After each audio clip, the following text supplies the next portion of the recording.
The cold silence of deep space wrapped around TDS Relentless like a coffin lid. Commander Elias Rourke stood at the forward observation deck, arms folded, eyes fixed on the distant glimmer beyond Proxima Centauri b. Somewhere in that glittering dust, something was coming. "Fleet formation complete, sir," said Lieutenant Darien from behind. "Orbital grid is online. All defensive satellites are charged." Rourke didn't turn. "And the scouts?" "No contact since 0600. But long-range probes picked up mass displacement just outside the Kuiper drift. It's big." He exhaled slowly, fogging the glass. "How big?" Darien hesitated. 400 vessels. At least. Rourke closed his eyes. 400. More than every ship in the Terran Defense Forces combined. And they were coming straight for them. "Bring the bridge crew to alert status," he said. "Wake Admiral Lee and signal Earth Command. Encrypt it under Black Flag Protocol." "Yes, Commander." Alone again, Rourke watched the stars. His reflection in the glass showed a face hardened by decades, grizzled, pale, and etched with the lines of too many last stands. Somewhere in the Soul Archives, he was listed as a hero. But heroes bled too, and he had bled enough. The door hissed open. Admiral Lee stepped in, her voice already sharp. "This the invasion we were warned about?" He nodded. "Zorothi Dominion. They bypassed 7 neutral sectors. Ignored all border beacons. They want a fight. They want an example," Rourke corrected. "And they think we'll give them one." Lee folded her arms. "Are we?" A moment passed. Rourke walked to the comm console, fingers dancing across keys with practiced precision.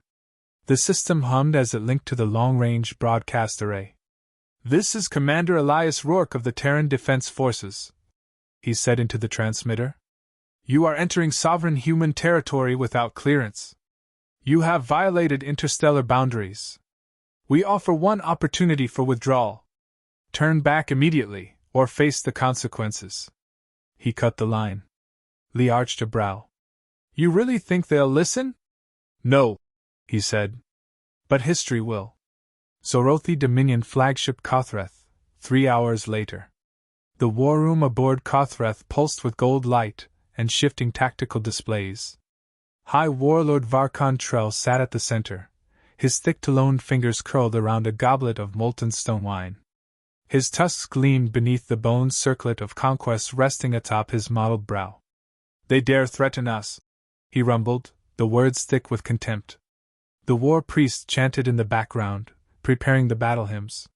His second-in-command, Zarkal, stepped forward. "The humans are dangerous. Their past conflicts are unconventional." Varkon laughed, a low, guttural rasp. "Yes, I have heard. The apes built killing machines that turned on their masters. They flattened their cities to stop them. Brutal. But undisciplined. They held off the Threxian incursion with 1/10 the ships," Zarko reminded. "Which is why we strike first. Shatter their myth. Burn their arrogance." Varkon leaned forward, claws tapping the table. "Transmit to all units. Formation Omega-5. Engage at Proxima. No quarter." Back aboard the Relentless. "They're forming up," said Darien, staring at the screen. "They're not even hiding their movement. This is an invasion." Elias turned from the projection. "Relay our message one last time. Then seal the transmission lines." Darien looked uncertain. "Should we really cut them off?" "They made their choice," Rourke said. "Now we make ours." The room went quiet. Then, incoming visual. The holoscreen shimmered. A transmission from the Kothreth. It was brief and unambiguous. Varkon appeared, his voice low and mocking.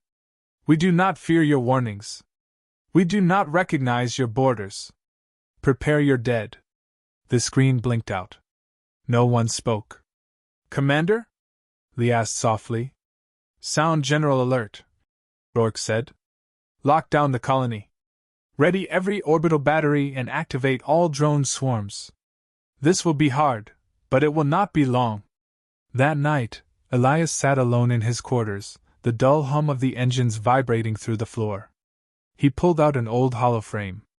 It flickered once before stabilizing, showing a photo of a girl with bright eyes, standing in a ruined city, clutching a robotic bird.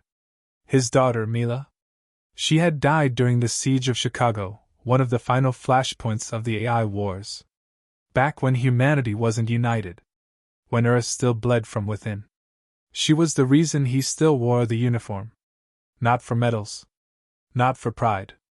But because no other child should ever hold a machine gun taller than they were. A knock. Come! Lee entered, her voice gentler than usual. Orders confirmed across all sectors. Evacuation protocols are ready if we lose. We will not lose. You always say that. This time, Rourke said, we cannot afford to. She hesitated, then asked, why not just retreat? Let them have the empty border. Regroup later.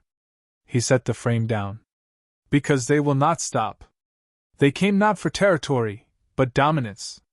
If we bend now, we will break later. Lee nodded, then added, then let's make sure they hit steel. 2 hours later, observation deck. A red beacon blinked on the main display. Zorothi fleet has entered inner range, Darien reported. 400 strong.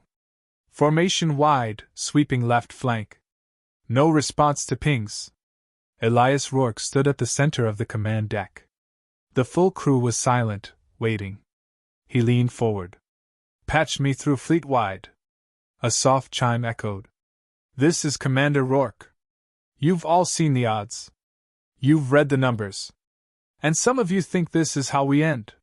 He paused, voice tightening. I do not. Because we are not myths, we are memory.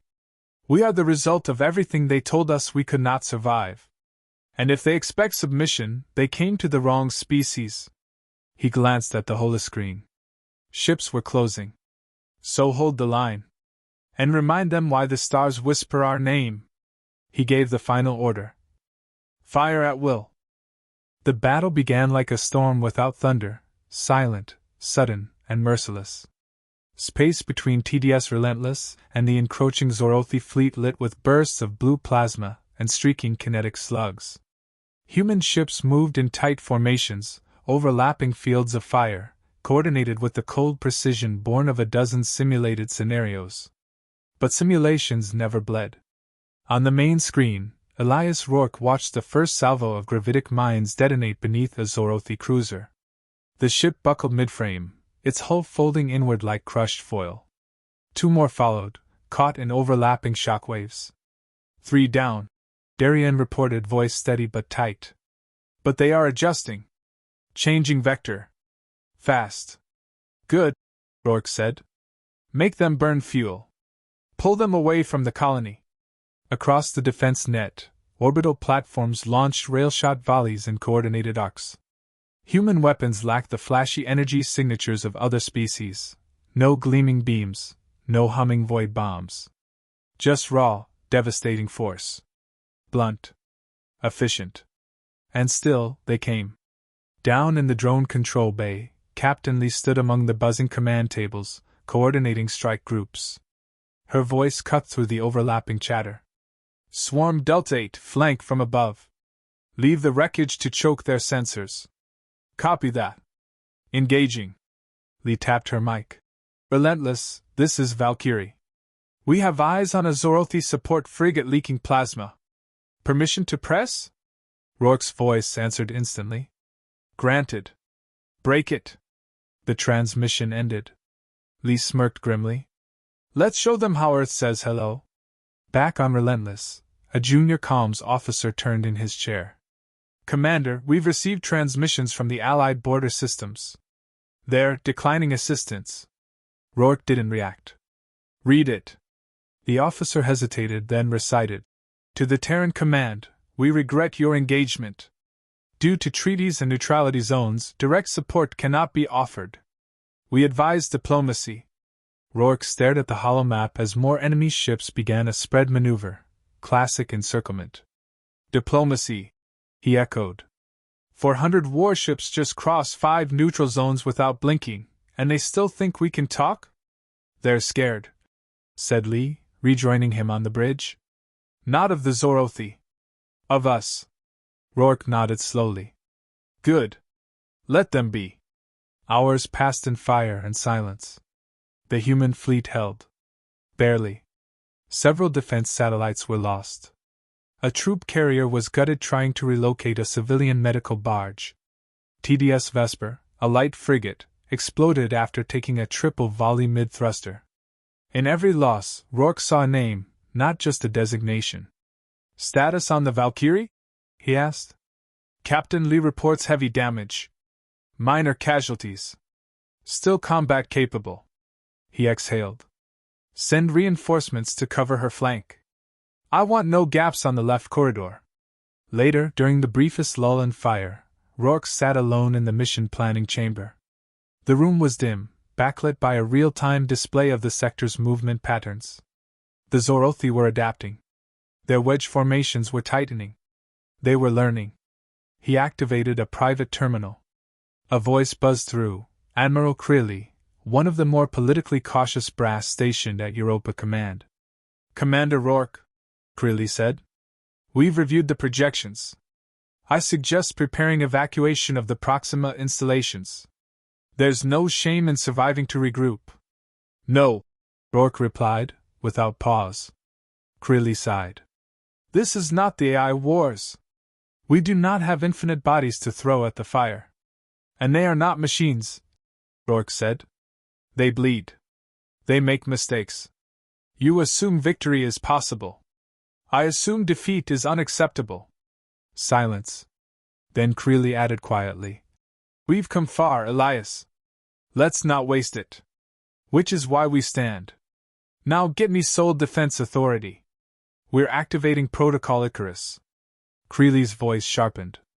"That protocol hasn't been used in." "Do it." Rourke terminated the feed.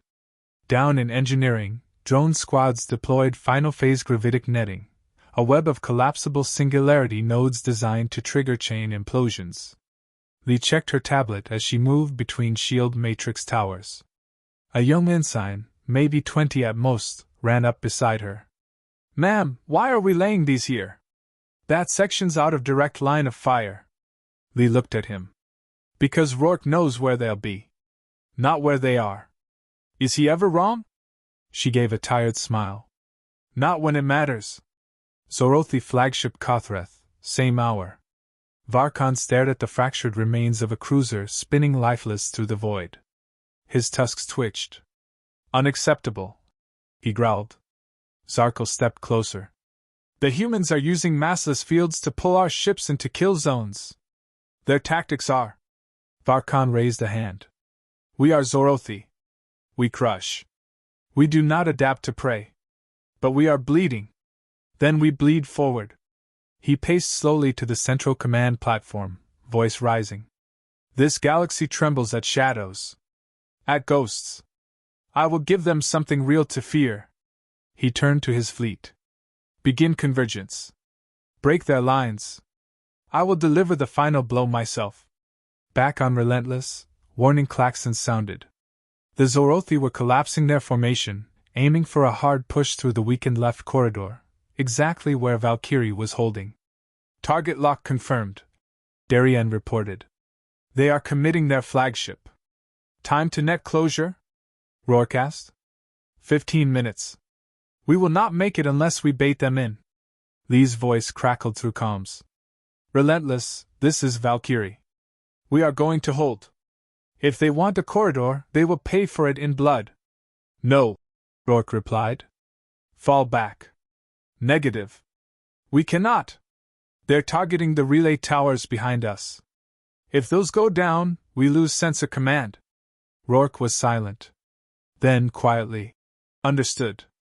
Do what you must." Lee's voice steadied. "See you at the end." Final moments of the chapter. On the tactical display, Valkyrie surged forward, spearheading a counter-interception. Smaller Terran ships swung wide, pretending to retreat, pulling the Zorothi directly into the mine net's range. "Almost there," Darien said, watching the readout spike. "Hold until the last ship crosses the perimeter," Rourke ordered. The room held its breath. One by one, Zorothi's ships moved deeper into the field, chasing ghosts. Then Rourke gave the final word. Trigger the net. The screen turned white. The detonation of the gravitic net wasn't loud, it was silence sharpened into violence. One by one, the singularity traps bloomed like invisible flowers, compressing hulls and collapsing compartments in perfect synchronization. Ships folded inward, torn apart not by heat or pressure, but by the brutal cancellation of mass itself.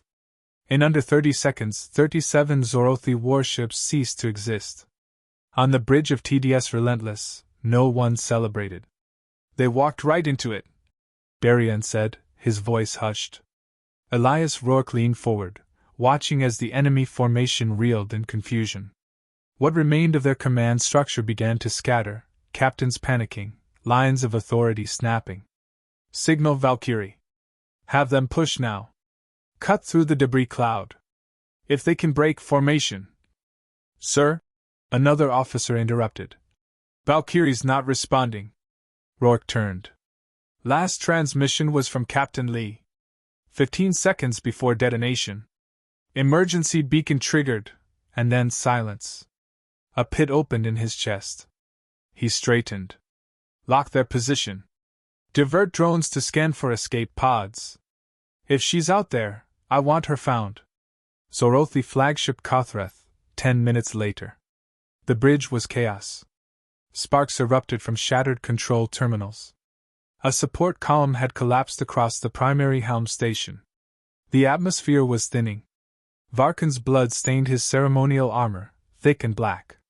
Zarkal was dead, thrown into a bulkhead during the gravitic implosion. Varkan dragged himself to his knees. They tricked us, he snarled. With garbage and silence. A lieutenant approached, hesitating. High Warlord, our lines are broken. Half the fleet is gone. We must retreat. Retreat? Varkan's voice cracked like broken stone. This is not retreat. This is slaughter. Sir, Kothreth is crippled. Engines are offline. Reinforcements are days away. The warlord didn't respond. He stared at the wreckage outside the shattered viewing dome. Human vessels moved like sharks, efficient, predatory, merciless in formation. Then bring me the human commander, he said softly. Alive or not, I will meet him before this ends. Aboard TDS Relentless, command deck. They've stopped firing, Darien said, scanning the data feeds. No coordination left. They're scattered. Trying to disengage. They came to destroy, Rourke said. Now they flee like raiders caught in daylight. Orders? Let them go. Several heads turned. Rourke didn't raise his voice. Target engines only. Disable, not destroy. We are not here to wipe them from the stars. We are here to make sure they never come back. But, sir. No argument. Do it. 2 hours passed. The battle was over.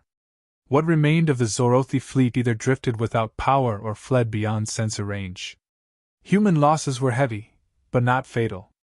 The net held. Rourke stood in the medbay, staring at a stasis pod.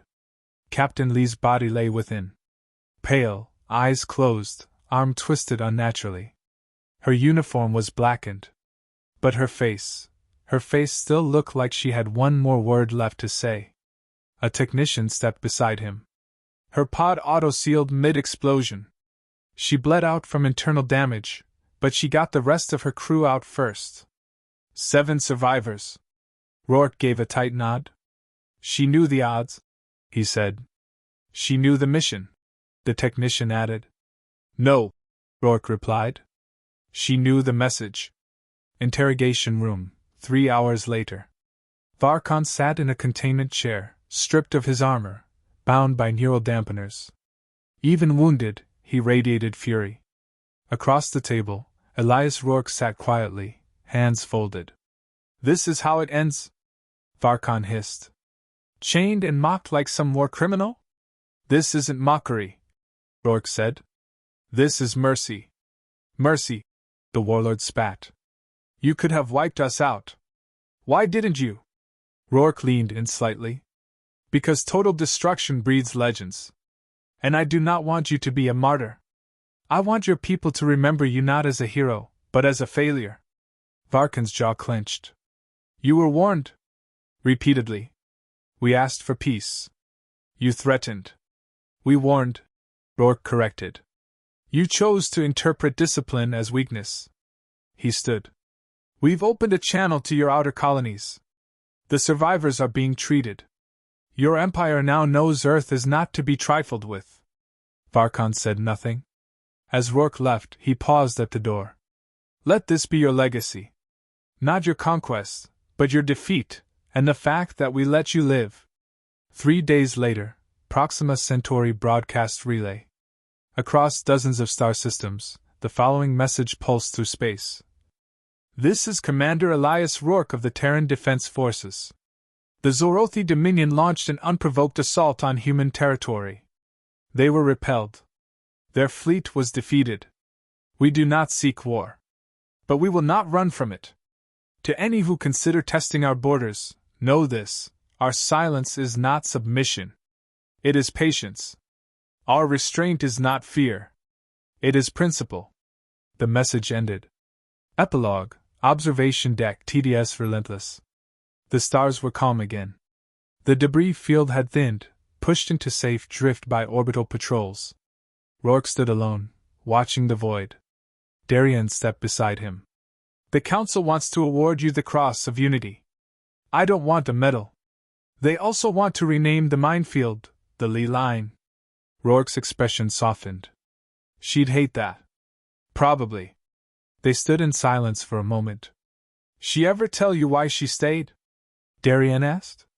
She believed in the warning, Rourke replied. And she knew some lessons have to be written in blood to be remembered. He turned away from the window and began walking toward the war room. Behind him, the stars kept burning, silent witnesses to a battle that would become legend. But it was not victory that would echo. It was the warning that came before it.